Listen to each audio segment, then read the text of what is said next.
मित्रों, पिछले दिनों अपने फेसबुक के सफ़े पर एक रागिनी मैंने साझा की। सखी ओढ़ना और पहरना, बच्चे बेटे समीर, ये सखी ओढ़ना और पहरना, श्रृंगार चाहिए से ये मैं 16 साल की होली मने भरतार चाहिए से सखी ओढ़ना।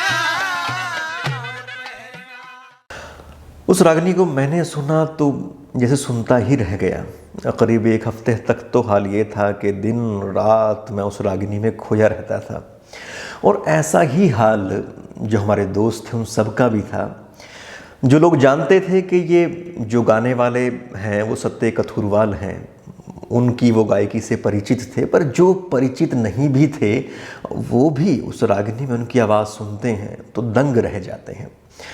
तो मेरे अंदर ख़ास तरह की दीवानगी, ख़ास तरह की जिज्ञासा उस रागिनी को लेकर तारी रही। मैंने कई लोगों से पता किया कि ये कौन है, इनके बारे में कुछ बताएं, क्योंकि मेरे पास हरियाणवी सांग की, रागनियों की, इस लोक परंपरा की अपनी वैसी समझ नहीं है। तो मित्रों ने बताया कि ये तो हमारे हरियाणवी के बड़े ही मार्के के गायक रहे हैं, लोक गायक रहे हैं सत्य कथुरवाल। तो जब उनके बारे में और पता किया तो मालूम पड़ा कि वो तो अब इस दुनिया में नहीं हैं, पर उनके बेटे सोमवीर इस दुनिया में हैं। तो मैंने सत्य के विषय में उनके सुपुत्र सोमवीर जी से बातचीत की, जो कि अपने आप में एक उभरते हुए और बहुत शानदार किस्म के लोक गायक हैं। तो उस बातचीत को भी आप लोगों ने देखा, उसको सराहा, पर उसके बावजूद भी मेरे अंदर की जो क्षुधा है वो शांत नहीं होती। तो फिर ये जहन में प्रश्न आया कि ये जो रागिनी है, इस रागिनी के आखिर में एक वो छाप आती है कि मेरी मुंडलाने में शादी प्यारे लाल की गिल्या। तो फिर ये प्रश्न हुआ कि ये प्यारे लाल कौन है, मुंडलाना, मुझे तो ये भी मालूम नहीं कि ये जगह कहाँ पर है। तो उनके बारे में फिर जब खोजबीन शुरू की, इस रागिनी के संदर्भों के बारे में मैंने सबसे बातचीत करनी शुरू की, तो धीरे धीरे करके मेरे हाथ संपर्क सूत्र लगा, वो प्यारेलाल जी के ही सुपुत्र का लगा। अब प्यारेलाल जी तो इस दुनिया में नहीं हैं, पर उनके जो बेटे हैं धर्मवीर जी, जो कि पहले सरकारी सेवा में भी रहे, लोक संपर्क विभाग में, और एक सांग परंपरा से जुड़े हुए वो भी आज तक व्यक्ति रहे हैं। तो उनसे मैंने उनके पिताजी के, प्यारेलाल जी के विषय में जानना चाहा और कुछ बातें की जो शायद ही आप में से बहुत लोगों को पता हों। तो वो जानकारियाँ वो आप आज शायद पहली बार सुनेंगे इस बातचीत के माध्यम से। और ख़ास जो हमारा जो मुद्दा रहा, जो बातचीत का केंद्र रहा, वो रही वो रागिनी ही। तो वो रागिनी, उसकी धुन, उसकी कलियों के अर्थ, तो ये सब समझने की कोशिश की मैंने धर्मवीर जी से। और ये बातचीत मैं उनसे फ़ोन पर ही रिकॉर्ड कर पाया। तो उसी बातचीत को मैं आपसे साझा कर रहा हूँ, क्योंकि कोरोना काल में बहुत बार ये संभव हो नहीं पाता कि लोगों के हम पास जाएं, उनसे बातचीत रिकॉर्ड करें और आप तक वो पेश करें। पर इसका फ़ायदा ये है कि ऐसे बहुत सारे लोग जिनसे कभी जुड़ना संभव ना था, उनसे इस बहाने हम जुड़ पाते हैं। तो आइए, अब प्रस्तुत है आपकी सेवा में वो बातचीत जो मैंने की प्यारेलाल जी के विषय में उनके सुपुत्र श्री धर्मवीर जी के साथ। तो उसमें एक बेटी की माँ से कह रही है, बस ये कैसे सखी कह देती है, सखी नहीं है ये बोल। अच्छा, सखी को नहीं कह रही है कि जो प्रचलित है वो सखी है। हाँ, माँ फादर ने तो, क्योंकि मैं जैसे हमारे फादर वो एक बाप बेटे का रिलेशन होता है ना। जैसे शाम के टाइम जैसे मैं बैठ जाता खाते, उसके सेवा पानी करने फादर के आदमी एक वो जो फर्ज निभाता है बेटा, वो निभाने के लिए मैं बैठ जाता उसकी खाते, सेवा पाँव दबाना, ये है ये वो, जैसे एक बेटे के होते बच्चे जैसे जनाब। तो बाप बहुत सुझला था हमारा, हमने अपने बाप की तारीफ नहीं चाहिए, बहुत ही अच्छे आर्टिस्ट थे, बेहतरीन। अच्छे बनाने वाले भी थे, अच्छे सुरीले अपने आप गाते थे, बेहतरीन। तो उसने ये गुनगुनाना शुरू कर दिया मेरे सामने। अच्छा, तर्ज यही थी जो तर्ज अब चल रही है, इसी तर्ज में उन्होंने गाया है? हाँ, ये गाना है फिल्म का, पाकिस्तान फिल्म गाना है ये। आम को नहीं पता। अच्छा, आम को, हाँ, आम का जितने गाने हैं कोई नहीं बताएगा नहीं। रागिनी है, इसकी धुन पाकिस्तानी फिल्म की है किसी की? पाकिस्तान फिल्म का गाना है, जिंदगी तमाशा बन गई, दुनिया दाता बन गई, कितने दिल प्यार मिल गए,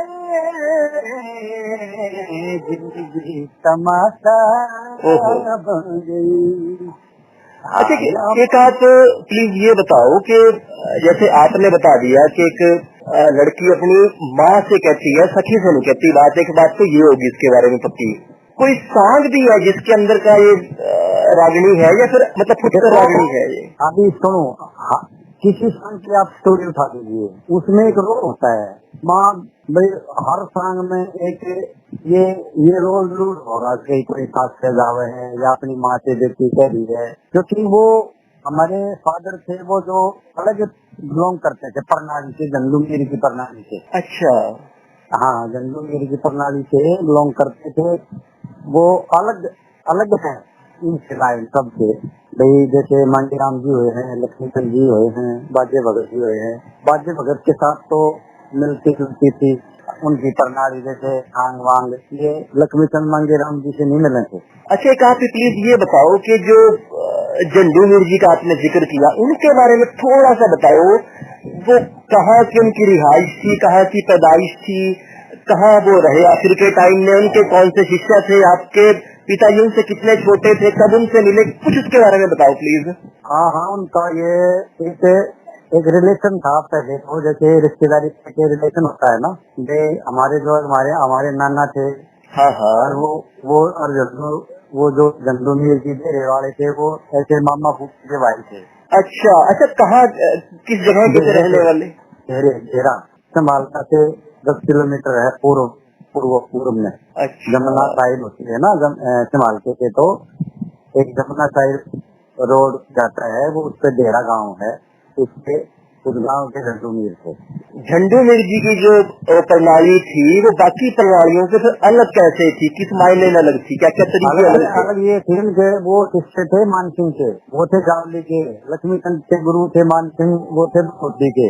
लक्ष्मीचंद जी हुए हैं जो, वो भी मानसिंह के शिष्य हुए हैं, लेकिन वो मानसिंह थे बसोदी। अच्छा, बरौली बसोदी है मुरथल के पास, जैसे तो है ना हमारे मुरथल या बालगढ़, जैसे सिंध बॉर्डर दिल्ली का रास्ता है जो पानीपत से, हाँ हाँ, उस रास्ते में आता है। ये जावली थी, ये है यूपी में, जिनके जंडूमीर शिष्य थे, मानसिंह थे उनका भी नाम, मानसिंह था उनका भी नाम। क्या उनकी गायकी के अंदाज में, स्टाइल में भी फर्क था कोई? लक्ष्मीचंद जी और कुछ और बनावट है, मांगीराम जी की और बनावट है, धनकृष्ण जी की और कुछ है, बाकी मामला कहीं अलग नहीं है। जैसे शंकरदास की सारी प्रणाली चली हुई है। अच्छा, उसी में टिकट हो गई, यहाँ से जमुना चली गई, यहाँ से जमुना चली गई, यहाँ से गोदावरी चली गई, जाके इलाहाबाद तीनों मिल गई। ये बहुत बहुत बहुत सही आपने कहा। अच्छा, फिर एक बात अपने पिताजी के बारे में थोड़ा सा कुछ और बताएं, फिर इस रागिनी के बारे में दोबारा आपसे पूछूंगा मैं। हमारे पिताजी जंडूमीर के शिष्य थे, उनके पहले बता रहा था मैं शुरू पे मैंने, हमारे जो नाना थे और वो जंडूमीर थे, वो मम्मा बुआ के थे, जैसे चरसर अर्जुन थे ना जैसे उन्होंने फिर उन्होंने इसको भी बुला लिया। अच्छा, तो इसमें सांग में आ जाओ, एज ए पर्सनल पेशा। अच्छा, गाना बजाना ऐसा तो है, कोई शौकीन तो है गाना बजाना, हमारा मृत्यु है, हमारा एज ए पर्सनल पेशा गाना बजाना। हमारे बुजुर्गों का, हमारे दादा सरंगी बजाते थे।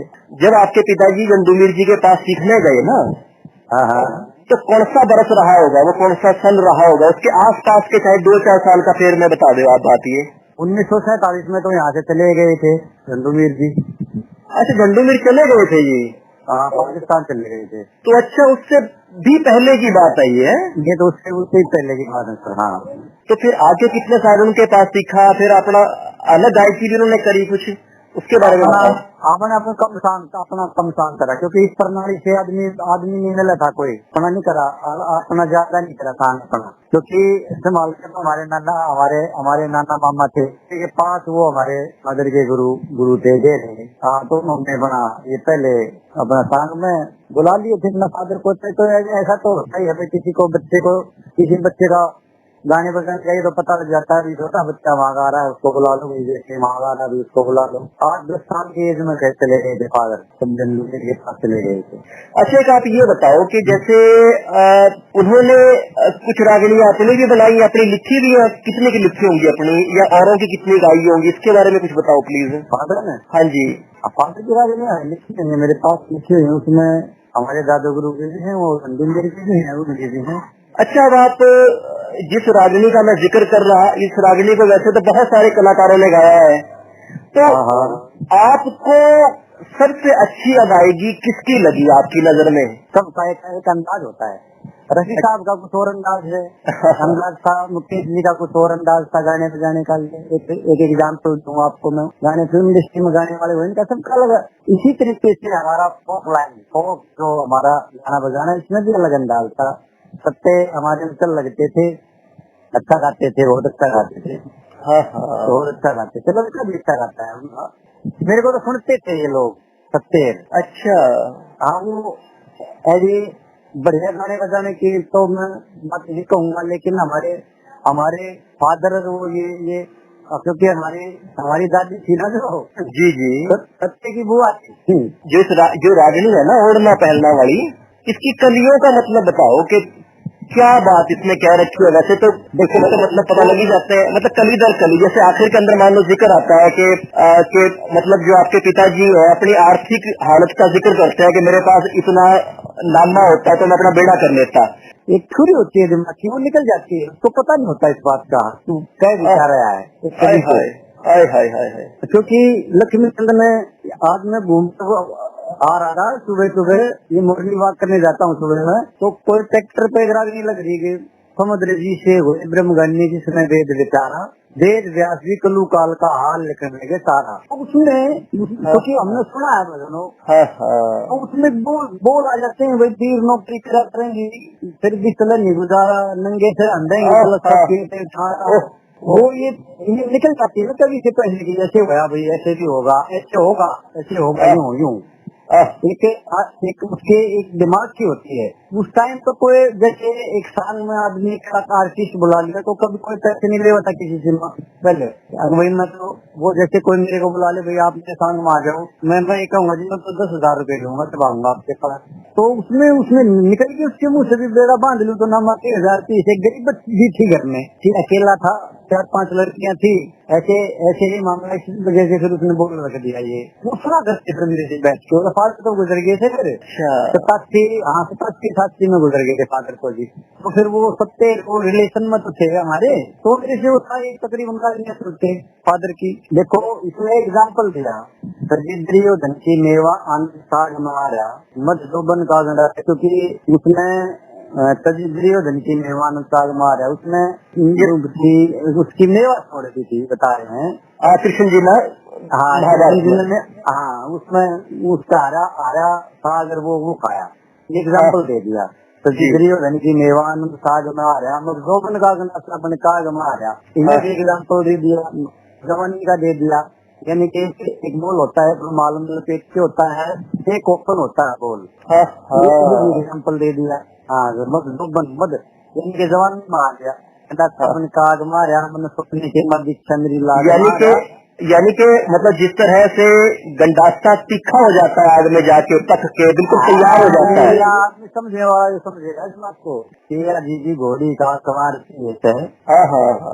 जड़ में मेरे केसा होली छोड़ त्योहार होली के त्योहार की बहुत ज्यादा खुशी मनाई जाती है हमारे समाज में। अच्छा, एक और है कि पूंज लू पसीना रे, तो सीख लिए तो पूंज लू पसीना हरे रुमाल के लिए। अच्छा, तो इसमें हरे रुमाल का क्या मतलब है? मतलब रुमाल का रंग हराई क्यों बताया है कि पहले मतलब खुशहाली का रंग था या ये पसंद किया जाता था? ये उसका एक इसका अपने अंदाज होता है सभी का। अच्छा, पूरा सुनो चारों पूंज लू पसीना हरे रुमाल के लिए, लाल रुमाल क्या देते भाई, और पीला रुमाल भी कह देते, व्हाइट भी कह देते हैं। किसी तो 7 कलर है, किसी का भी नाम ले सकते हैं।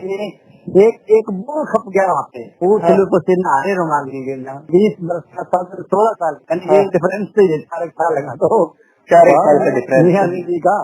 हाँ हाँ, बहुत एकदम बढ़िया जोड़ी। एक और आ गया बोल, सबसे लाजवाब है। क्या बात है।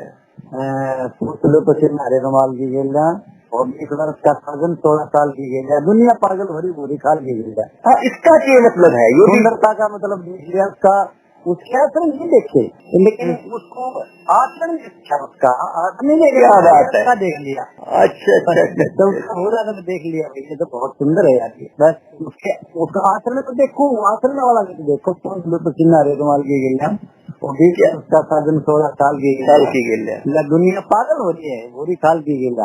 मतलब बाहरी जो सौंदर्य उसमें खो के रहेगी दुनिया। तो वो मिठूट लाल मिठा दी प्यारे लाल की गिरना। अखबार में जैसी कहानी हो गई, रंग रूप देख के दीवानी हो गई। हाँ, होया साल से नस्तर मेरे में करनी होगी। नस्तर लगाते थे चले लोग। ये हमारा डिपार्टमेंट हेल्थ है। अभी तो स्त्री के नस्तर लगते नहीं, तो टीके लगते हैं, जैसे घर में लगते हैं टीके, जो कि हम उस डिग्री में है, हमारे नस्तर लगे निशानी होती है इनकी। ओ मेरा बरसात गिरबानी हो गई, तोड़ कर दुखिया जी का प्यार की है। अभी तो दोस्त में नहीं आता, एक बोला हरा दुपट्टा, बोले थे आ गया हरा दुपट्टा, कॉटन की सलवार की है। अभी तो हालांकि कॉटन का है, अभी भी कॉटन की अहमियत है। अभी भी जो सुपर लेवल की है कॉटन, सस्ते और सुथरे के काम का मैं फिक्र कर जाएंगी। जब नाक से ढाके बोल लूँ नून की तरिया कर जाएंगी, और हे लेकिन होशियार के लिए कुछ आप से मिल जाएंगी। जब 10-20 लाख या गेड़े में कुड़े में रह जाएंगी, 2-4 रुपए बच्चा आता जाता है ना, जो अपने इसका सारा पता लग जाता है। वो ऐसे कलाकार थे कि टांगी के पास जाते, उसका मैटर कुछ याद नहीं करा करते, उससे ये पूछ लेते आप किस चीज की उठाएंगे आज। तत्काल जिसको बोलते हैं, तत्काल का मतलब होता है तुरंत, उसी टाइम बना के गा करते वहाँ काम के अंदर।